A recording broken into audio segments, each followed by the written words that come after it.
ব্যর্থতায় যখন আপনাকে ঘিরে ধরেছে, তখন মনে হবে জীবনে কিছু ক্ষত হয়েছে। ক্ষতই জীবন যখন জরাজীর্ণর মতো মনে হচ্ছে, তখনই জীবনকে আর ভালো লাগবে না।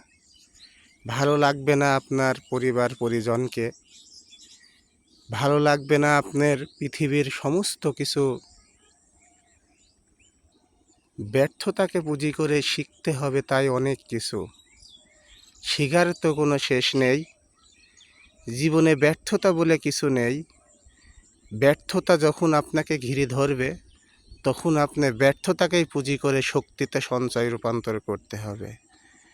তাই মনোবল না হারিয়ে ব্যর্থতাকে শক্তিতে রূপান্তরিত করুন।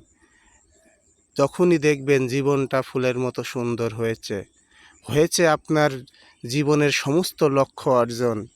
শুভ সকাল, শুভ হোক আপনার সারাদিন।